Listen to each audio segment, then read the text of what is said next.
Hello everyone, I'm John Martinez and you're watching Learn Together Filmmaking. In this Blender tutorial, we'll be learning how to make Doctor Strange's Sling Ring portal like you can see in this trailer video I released last week.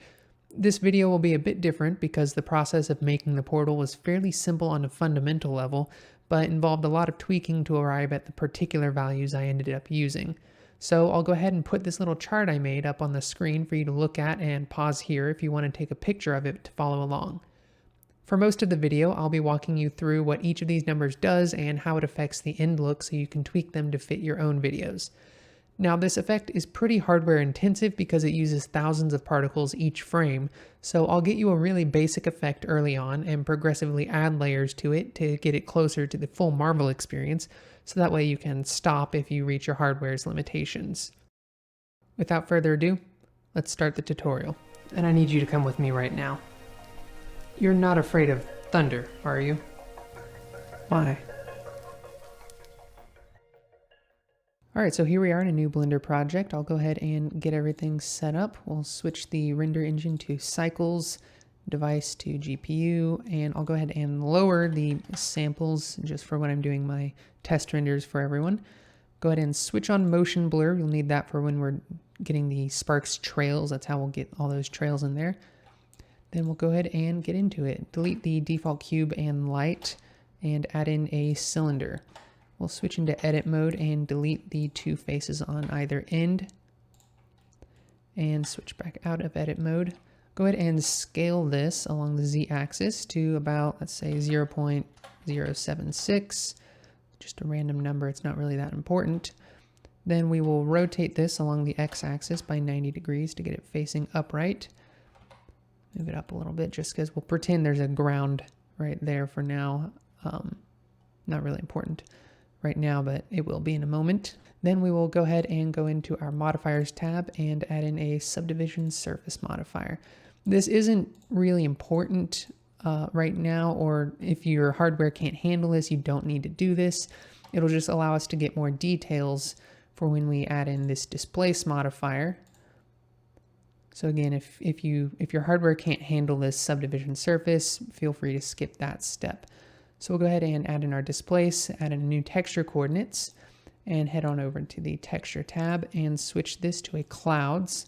Then we'll go ahead and take our cloud size to 0.7. Then we'll head into the colors tab, untick the clamp button, and take our brightness down to 0. And our contrast, bump that up to a high number. I used 2.87, and you can see it makes this weird like flower shape thing. So then we'll head back on over to our modifiers tab and take the strength down quite a bit. The particular number I used was negative 0.07, and you can leave everything else the same. This gives us kind of a little waviness in our ring. That way you're not left with like a perfect circle that the sparks are going to be coming off of. It makes it a little bit more natural. Now that we've done that, if you want to kind of make it more or less stable, if you will, if you want it to be a little bit smoother, you don't want to do it by using the strength here, because what that'll do is just kind of make it more extreme like that, make a big, really wide circle right there. And we don't want that. What we'd rather do is make it smoother by changing it here. If you want a more stable ring, make the size bigger. If you want it kind of like an amateur is making this portal or whatever, use a smaller number here. Whenever the ring is being formed, you know, it starts small and grows up to a big one. I have a small number when it's forming, and then once it's kind of gotten up to the full size and it's kind of stabilized a little bit, then you can keyframe the size to be a little bit bigger and more stable. So now that we've done that, we can start working on the kind of motion of this ring, because you know the portal is just a bunch of sparks that are being flung off on this moving circle. So the way we're going to do that is by rotating this cylinder along the y-axis. So we'll do that, and then you can see that's kind of the general motion we want. So what we could do is keyframe it, say add a keyframe there, go down to frame 101, and add in rotate it a little bit along the y-axis. Let's just say like, I don't know, 978 degrees, and keyframe it again. If we do that, then you can see we get this motion. But if you do it this way, then if you want to make a longer portal, one that lasts a little bit longer, you know, you'll have to move your keyframe way out there, but then it makes it rotate slower, so you'll have to re-keyframe, it's a big hassle. I don't want to bother with that particularly, so we'll go ahead and clear those keyframes. And what we'll do instead is use a driver. So the way you can create a driver is by going to our Y value here, click it, and then type in hashtag or pound and type in frame. If you do that, then it creates a driver, and you can see that it turns the field right here purple. And if we play through it, then now it is going to be spinning on its own. We don't have to put in any more information, and it will last as long as you need it to. I'm going to go ahead and switch over to 30 frames per second because I forgot to do that. You can use whatever frame you want. That will change how fast you want to do this, and it will actually change kind of all of the values that you end up using in this portal as well. So you should change the frame rate before you really get into this a little bit. The portal is spinning rather fast, and I don't think that it would need to spin that fast, and I don't want it to spin that fast. So the way we're going to do that is come over to our driver right here and add in a divide by 4. So that way the portal will be spinning 1/4 as fast. If we do that, now you can see that it is a pretty decent speed. The exact number that you choose here will kind of just be based on your own personal preference. If you want it to be faster, use a smaller number here, like 3.5. It'll spin a little bit faster. If you want it to spin slower, you can use a larger number like 5. But for this tutorial, I'll just be using the number 4. And that's kind of the speed that I determined looked best for my personal preferences. We'll go ahead and switch the end frame to 100 just so that I don't have to be going through a whole 250 frames for this. Anyways, now that we've kind of got our ring that we want and it's going about the speed that we want it to, we can start working on the actual particle settings. So we'll pause that, go back to frame 1, and head on over to the particles tab. This effect uses quite a few particle systems, and each one is going to have slightly different values, and they're all going to do a little bit of a different thing and contribute in a different way. So we're going to go ahead and get this first particle system set up, and this will give you a really basic sling ring effect that you can go ahead and use here if you want to. And everything that I'm going to add after this is going to just kind of be refinements to that and make it just a little bit closer to where we want it to be. So we're going to go ahead and hit this plus button to add a new particle system. We'll go ahead and rename it because there are a lot of particle systems that we're using, and this is just going to be really helpful to organize it right now. So just a quick crash course in particle systems in Blender. If you're unfamiliar, go ahead and skip ahead if you already know this. But the way this works is you have a certain number of particles that will be emitted over the duration of the particle simulation, which is defined by this frame start and end. So if we take this and set it from 1 to 100, or the same length as our timeline right now, it's going to emit 1,000 particles over this 100 frames. So if we do that, it's going to do whatever these number of particles are. So if we want to make more particles, obviously we can just increase the number of particles, and now there will be twice as many particles. Or if you want less particles, say 100, then you just reduce it and it'll do that.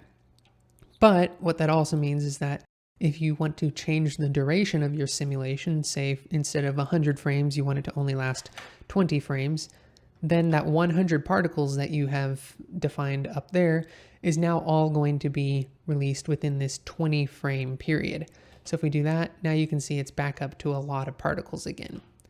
This is an unfortunate limitation of the Blender particle system because you can't just set a rate of particles to emit, say 100 particles per frame, which means every time you change the duration of your simulation, you also need to change the number of particles at the same time. That being said, that is why in the little spreadsheet I put up on the screen, I put it as a number of particles per frame, so that way you as the user can decide how long you want your simulation to be, and then use that number to determine the number of particles that you want. So for this simulation, I'm just going to go ahead and set this back to 100 frames. And for the number of particles for the Sling Ring system, we are going to need 2,500 particles per frame. So this is 100 frames, which means we need 2,500 multiplied by 100. And that will give us the number of particles that we need for this. So if we go back to frame 1 and play through, we have a lot of particles, which is what we want because this effect needs a lot of particles to convincingly sell it. So what we're going to do is go ahead and reduce the lifetime of these particles, first of all, so that we're not going to be left with this gigantic stream of particles that goes on forever. If we do that, then you can see they don't go very far now, which is what we want. So the way we're actually going to start getting the little sparks flying off into the distance like that is by going into our velocity settings. We're going to go ahead and change our normal velocity, which is just velocity in the direction immediately away from whatever the direction of the face. So up here, it'll launch straight up. On these, it'll launch straight out like that, which we don't want. So for this first one, we're going to go ahead and actually reduce that all the way down to 0, because what we want is the particles to be launched that way around the system like that, which is where the tangent velocity comes in. This one actually does launch it straight out. So if we go ahead and bump this up, like let's say to 1, then we play through the particle system. So you can see the particles launch off this way, which is not what we want. What we want to do is, let's go ahead and make this a little bit more exaggerated just so you can kind of see what's going on. So if we do that, they're all launching this way, which is where we want to use the tangent phase to kind of shift it over. It'll kind of rotate the direction that they're going. Like if we look overhead, right now they're launching this way. The tangent phase is actually going to change the direction that they're being rotated like that. So that way, when we have it at 0.5 like that, it'll be launching sideways. So let's go ahead and play through that and see what it looks like. Now they are launching sideways. You can see they're not going out that way anymore, but the direction is still wrong. It looks like they're actually launching that way where we want them to launch that way. So what we'll do is just switch the tangent to a negative number, and you can see that that now makes them launch almost vaguely the right direction. There we go. If we increase that quite a bit, some rather large number, you can see that they are launching in kind of this halo ring effect. So then we are going to add in a little bit of object velocity, and really that kind of just functions the same way as the tangent velocity, because it's going to take the motion of the ring, the way it's spinning right now, and it's going to add whatever that velocity is at any given point to the particle, which, since the ring is rotating this direction as well, it's just going to kind of add into that tangent velocity a little bit. So we don't want to add in a whole lot of that in there, but we'll just add a little bit and randomize, because we don't like for anything to be completely uniform. We're going to just put a little bit of randomization up there. And while I'm thinking about randomization, lifetime, we set it to 8.5, crank the lifetime randomness all the way up to 1, because we don't want all the particles to kind of just die in the same spot, because that'll just form a little bit of a like perfect circle around this, which we don't want. We want some to go a little bit farther than others. Now that we have all of that, we can play through it, and you can see there it's getting a little bit chaotic, which is kind of what we want.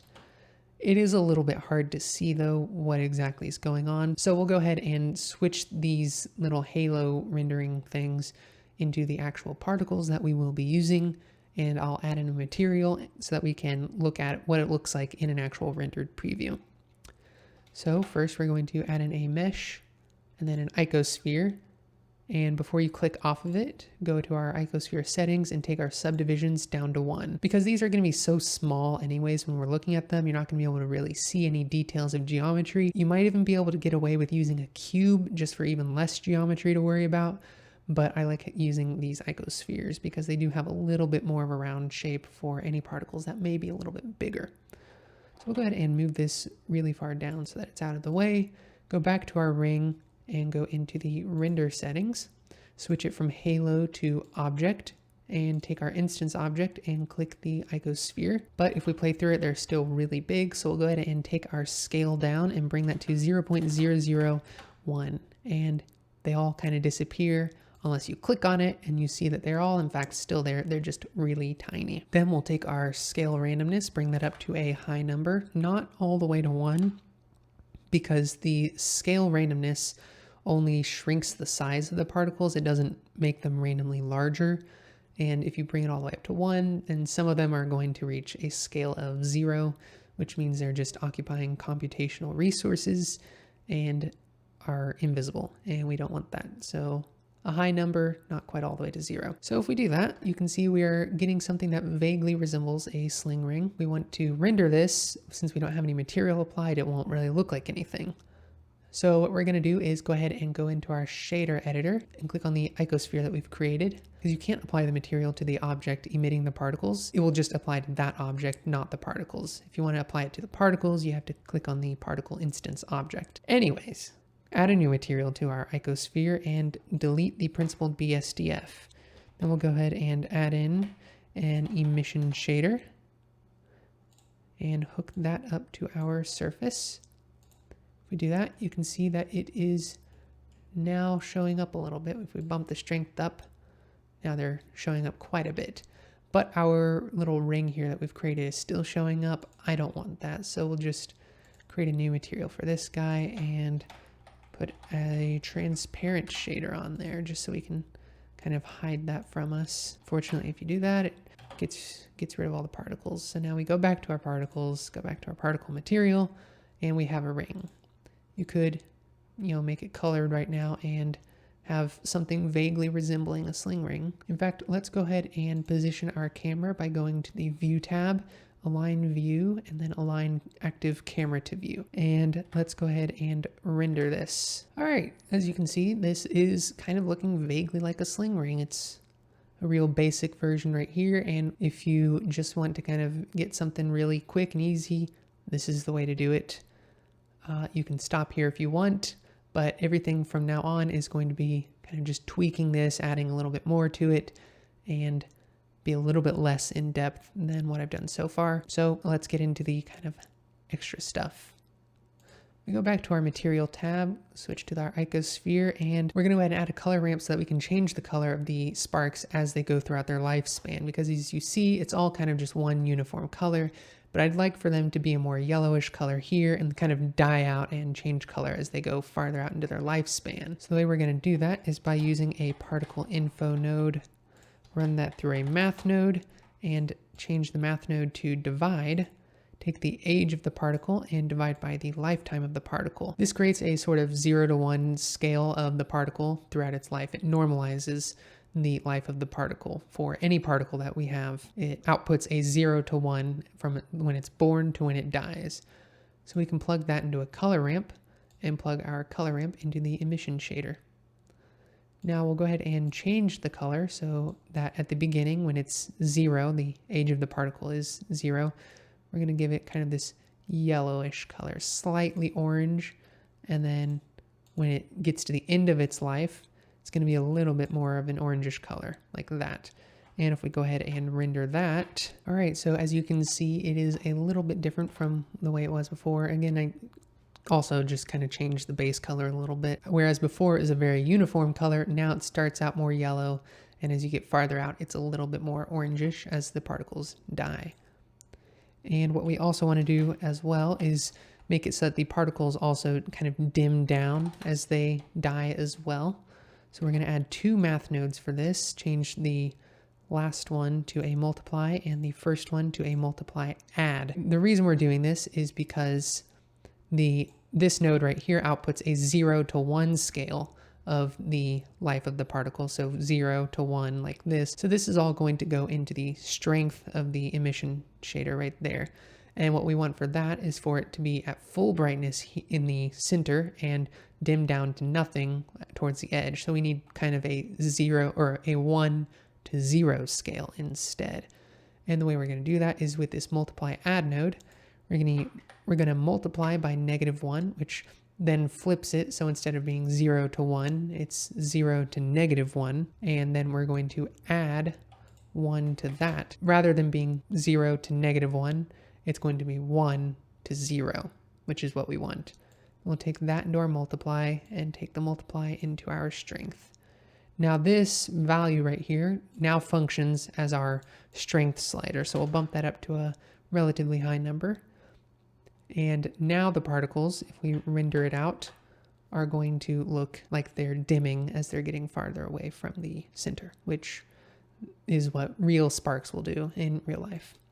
So now that we kind of have our material set up, we're going to go ahead and start adding in some more particle systems in here to get different effects, because this while it looks pretty good right now, is not fully there. We want a little bit of like maybe some sparks falling into the portal a little bit, ones that didn't have enough energy to launch themselves all the way out, and make this ring a little bit stronger right here without making all the sparks go out there. And then we also want some that are flying maybe a little bit farther as well.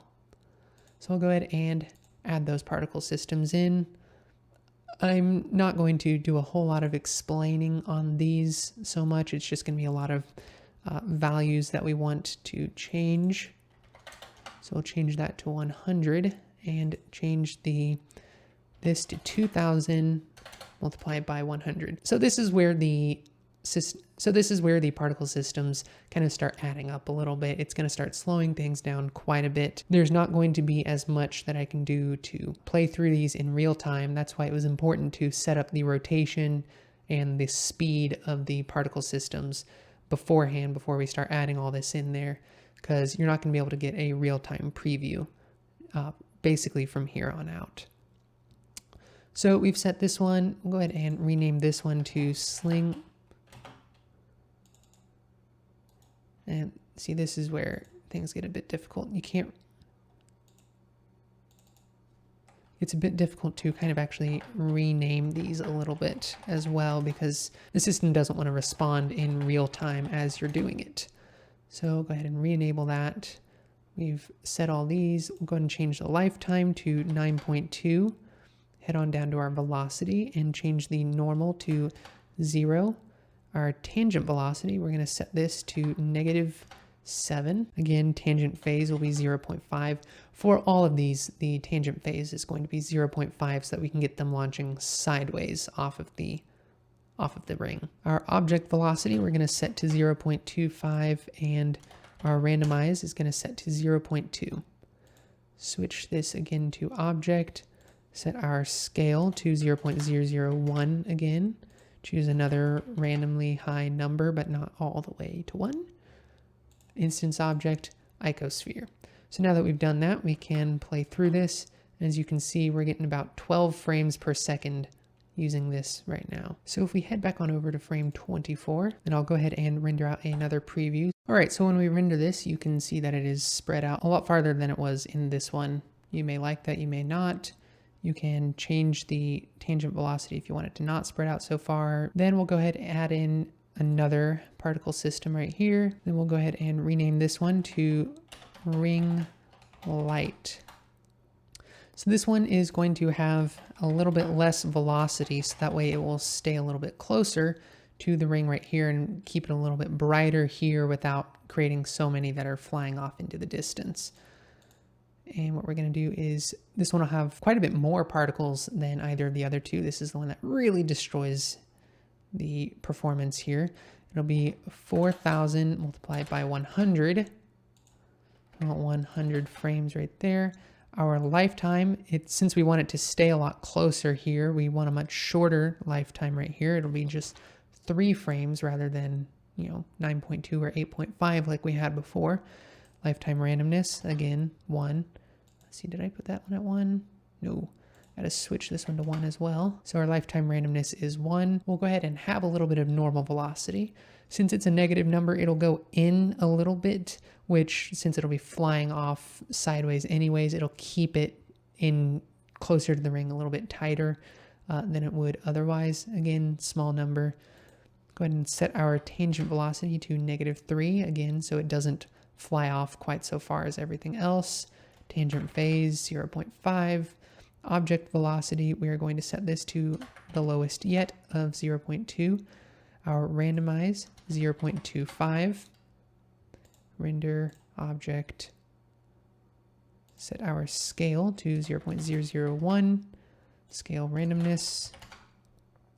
Object icosphere. So let's go ahead and go through that and see what it looks like when we render that. Now that we've rendered this one, we can see that compared to the previous one, there's just a little bit more stuff that's going on around the ring. There's a little bit more these particles that are kind of in the middle right there. That's that negative normal velocity that we've added in there. Compare that a little bit. Again, it's a small, subtle difference. If you don't want it, you don't have to use it. Just keeps things a little bit tighter around here. Then we will add one more particle system to this main ring that we've added. Go ahead and disable these so that I can rename this one to Falling Sparks Ring. Rename this one as well. Re-enable all those so we can have them all in here. It starts getting a little bit slow when you do things like this. This one will have very few particles. It'll be 20 particles per frame. So 2,000 particles total for a 100 frame simulation.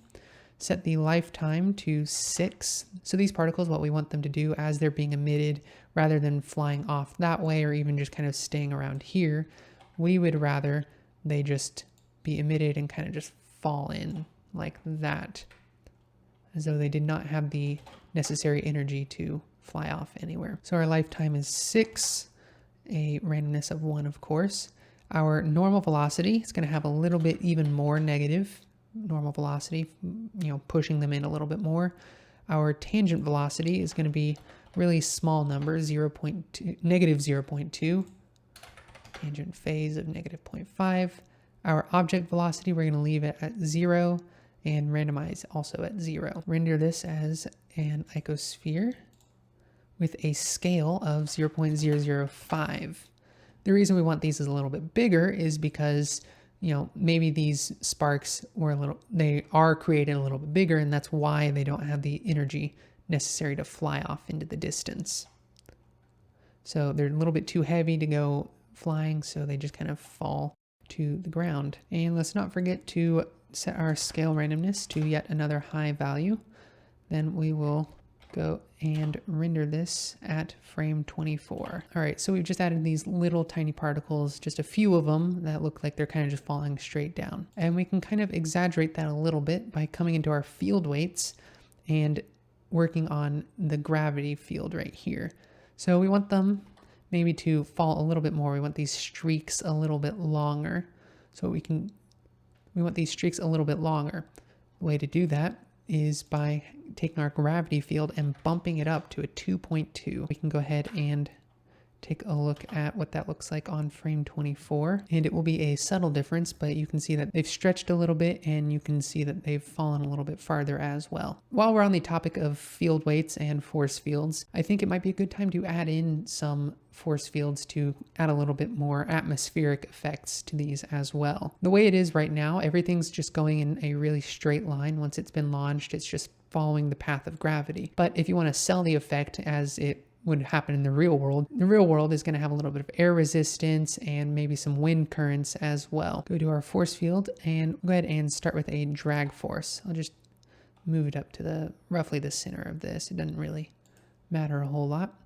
And we will go to our force field settings and change this linear value to 0.25, leave quadratic at 1, make our noise amount 0.5, and bump the wind factor up to 1. So if we render out frame 24 one more time with all of these forces in here, then you can see that it's a little bit more contained than it was before. It becomes more noticeable how this affects the realism of the effect when you actually put it into a video.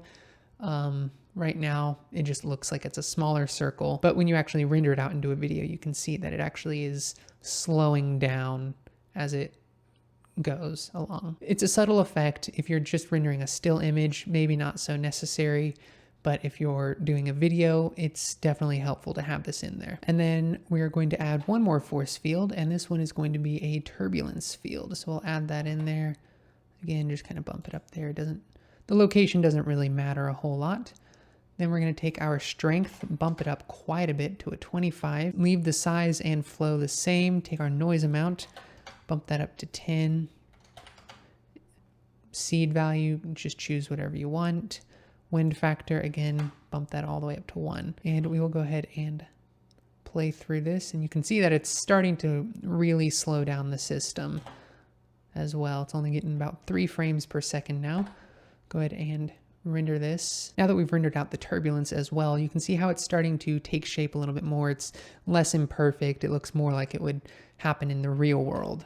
And if you compare it to like images from the actual movies, you can see that there are wind factors in here as well compared to what it was before. You can take this a step further as well. If your video has an actual wind force in it that you can see from things that are happening in the real world, like leaves blowing around.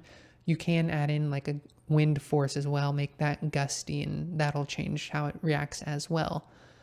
Right now, I'm just going to leave it at this. I think that looks pretty good. So we're just going to move on from here. Since we've added in our forces, I'm going to mess with the field weights a little bit more on just the ring light and falling sparks ring as well, just to kind of change how those two forces that we added affect just these two particular simulations.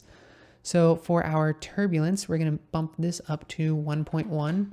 So that the little ring light thing that we've added in here, it's going to be a little bit more affected by the turbulence. Our drag, bump that up to 1.2, and then head up to our falling sparks ring. We've already increased the effect of gravity on this one, and we're going to increase the turbulence to 1.5 and drag to 1.2. We'll render this out one more time and see how that changes the way that it behaves just a little bit. Again, a really subtle thing. You may not want to do it, but in case you do, this is just what I have come to use for my own personal preferences through lots of renders like this. This project in particular, it requires a lot of testing, tweaking values, rendering it, and so on and so forth, because you can't really see how it's behaving in the viewport very well. You have to render it out to see what it does. Anyways, really subtle. It just affects those few things that are kind of in the middle here. Just a little tiny bit. In a still image, you're not gonna tell what this is doing. You have to look at a video to figure that out. Now that we've kind of gone through every setting for the main ring on that spreadsheet I gave you, we can start working on these leads that were on there. Now the leads are going to be the same ring right here that we're just going to cut it up into small pieces, so that way we can emit more particles from just small areas rather than this entire thing. Because if you look at any clips from the Doctor Strange movies, you can see that it's not just an even ring. It looks like because if you look at any clips from the Doctor Strange movies, you can see that there are little regions where there are more particles coming out from there. It's a little bit brighter. It's a subtle effect. Again, you can just stop right here if you want to and use what you have. But if we want to get it even closer to what it's like in the movies, we're going to go ahead and add these in as well. So the first thing we're going to do is turn off all of these particles because it slows everything down otherwise. We're going to duplicate the ring.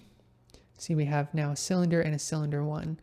Let's go ahead and duplicate this twice more. Name the first cylinder 001 to lead 1. Name the second one to lead 2. And the third one to lead 3. So in order to make these leads, what we're going to do is go into edit mode and just select however many faces we want for this. About a third is what we should use. Make this one a little bit smaller. Actually, I'll add that back in. And Control I to invert the selection. Select everything outside of that. And X and delete all those faces. So now we're left with just this little bit. If we tab out of edit mode, you can see that it occupies the exact same shape as the original ring, but now it's just this little piece. That's because the subdivision surface and the displace modifiers are both still there, and they're affecting it in the exact same way. We're going to leave those there so that way it does stay there and it's not going to be a little bit of a weird shape. We'll do a similar thing for lead 2, but we'll go about 1/3 different on this one. Just select some faces all next to each other, Control I to invert and delete those faces. And lastly, on lead 3, I'm going to select faces over here. Control I to invert, delete faces. Now we have 3 little leads that are going to be occupying this space around here.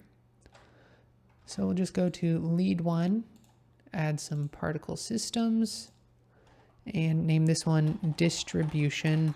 Name's not really that important. Just labeling it so that we can find it easier. This one will be 100 particles per frame for 100 frames. Change that. Change our lifetime to 5 frames. Randomize it. Put our normal velocity to 0. Tangent velocity to -5. Tangent phase 0.5. Object velocity 0.25. Randomize it by 0.25 as well. Render. object, icosphere, set our scale to 0.003. We want these just a little bit bigger than the main ring so that we can see them a little bit easier. Bring our scale randomness up to some randomly high number. And we'll go ahead and change our field weights as well. Gravity, we will bump this down to 0.3. These are gonna kind of just float around a little bit. They're not gonna fall so much as the other ones. And then we're gonna leave the turbulence and drag where they are. Then we will add one more particle system and change this one to falling sparks. So this is gonna serve the same function as the falling sparks ring that we had before, but it's just going to be happening where these are. So that way it looks like these are also creating more of the falling type of sparks. Change this to 15 particles per frame for 100 frames and lifetime of 6 frames, randomness all the way up. Normal velocity, negative 0.3, because again, we want them to kind of push in a little bit. Our tangent velocity is going to be the small number of negative 0.7, 0.5 right there. And we're going to put a little bit of object velocity in these with a rather high randomness for this one. This one's going to be really random how it's going around. Render this as an object, icosphere. Put the size as 0.003 so that it's a little bit more visible. And our scale randomness, just some random high number. Field weights, again, we're going to put a pretty high number for our gravity. And then our turbulence, still high, and high number on the drag as well. So now that we've done that, we're going to add those particle systems to this one as well.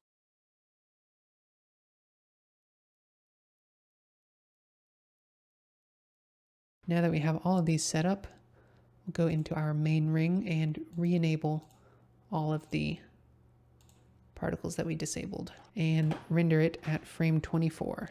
You can see that it's added a little bit more particles, more falling stuff, more just kind of stuff around here in general.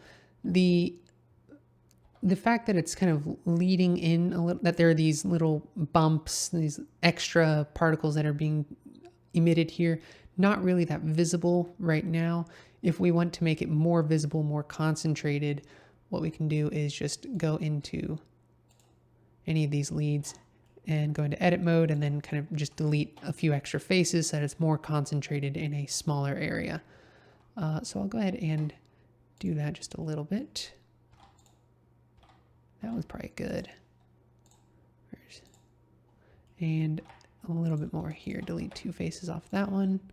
So if we do that and then go back and re-render frame 24, it should show up a little bit better. It shows up just a small amount better, not a whole lot, but you can see that it has added extra stuff in there, and in a video situation where it's actually moving, you'll be able to see it a little bit clearer. Now that we've done that, one final touch that we're going to kind of add in to this right now is actually add in a floor. So let's go ahead and save this project so that we don't lose it if the system crashes or we lose power or anything.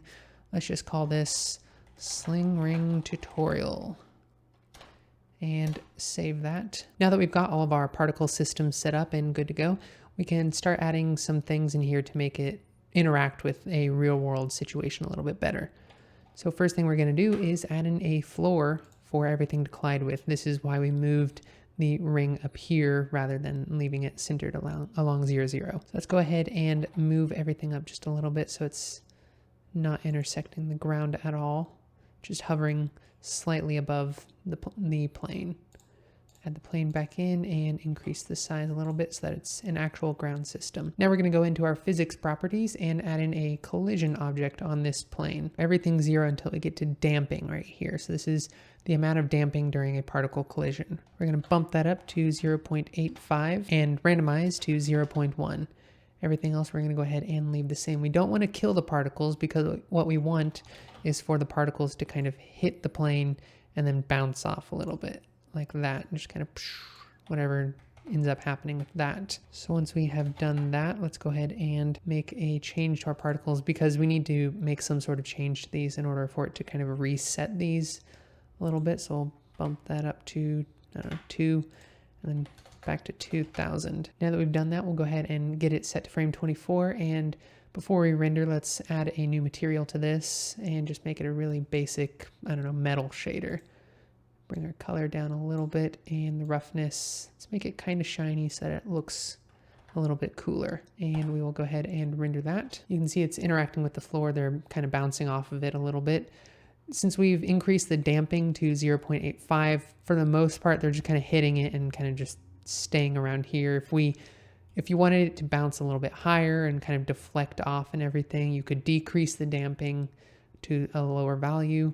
And that's kind of basically what it looks like when you put it into a somewhat real world environment where it's actually interacting with an object. You could then composite this onto real footage, line this up with the real floor, and voila, you will have a Sling Ring portal. Now, one last thing before we, really two last things before we finish. This is currently just a fully formed portal. It's just spinning at one size. If we want to make it so that the portal is forming and growing a little bit bigger, then we will need to keyframe the scale to start a lot smaller and reach a much larger size. So let's go ahead and get into that one more time. Now that we've got the floor in place and the particles are interacting with it properly, we can go ahead and start shrinking the portal as though it is starting from nothing. So I've created this empty and parented everything to it. And what we can do is go back to frame 1. What we want to do is avoid scaling it along the y-axis right there. We just want to scale it along the x and z axes. So we will S to scale and Shift Y to lock it along the y-axis. And we'll scale it down to something like 0.017, a really small dot like that. Go ahead and keyframe it right there and skip ahead to frame 35 and bring the scale back up to 1, keyframe it there. So if we do that and then play through, you can see it is in fact scaling up. And again, since the playback rate is so slow, it's only about 3 frames per second, it's really hard to tell exactly how fast this is scaling up. If you want to change how fast it's scaling up or anything like that, you'll need to disable the particle systems that we've created just so you can kind of get a visual in real time of what it will actually look like, and then change it from there. But for now, we'll go ahead and leave it at 35 frames. So if we go and look at this frame by frame, you can see that it's really quickly spreading out to this quite large area here that we don't want it to. We'd rather it stay a little bit tighter at first, and then once it gets a little bit closer to the full size, then start getting out to the wide area like this. So what we're gonna do is go in and keyframe our velocities as well within the particle system, so that way at first they're not quite as fast and they stay a little bit closer to the ring. And then once the ring is a little bit more mature and fully formed, then we will make the particles a little bit faster so they can spread out a little bit farther as well.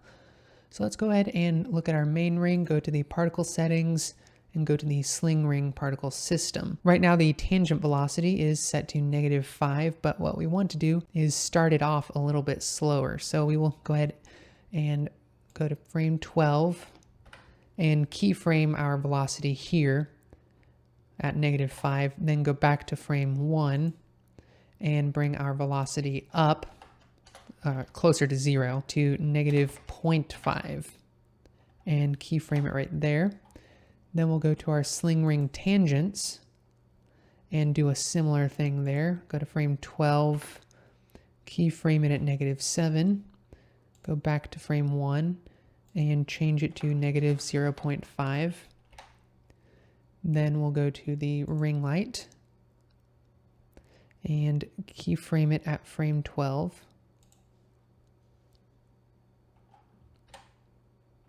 Then go back to frame 1, keyframe it at -0.5, and so on and so forth.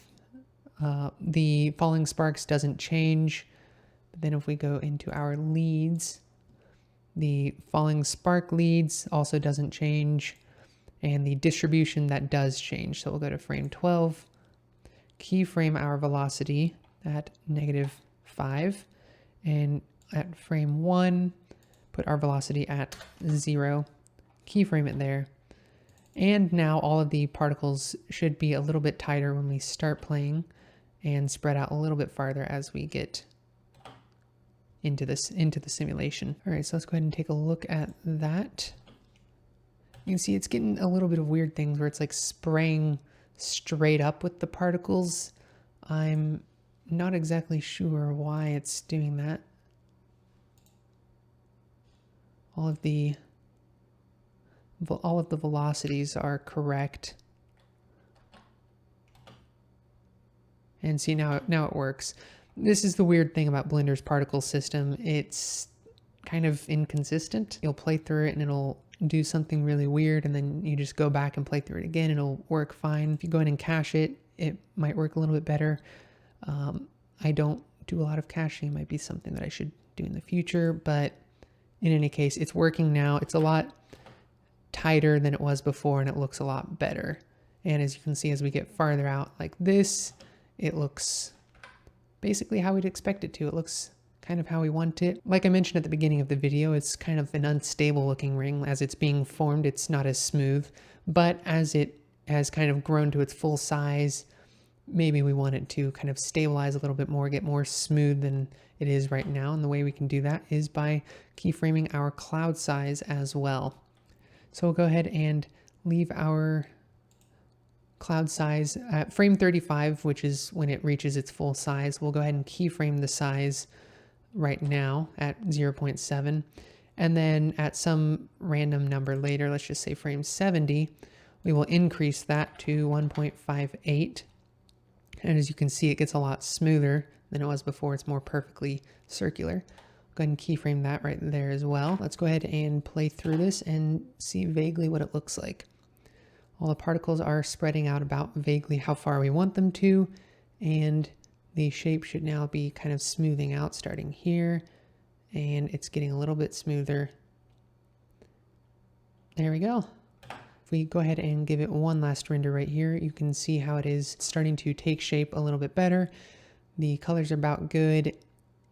If you want to change anything like the color, you can just go in and do that. If, for example, you have it integrated with some sort of actual footage and you want to have it interacting with an object nearby, like maybe there's a table or something, you can just add in another table-shaped collision object and just re-simulate the system, and it should show up as though it were actually there in the real world.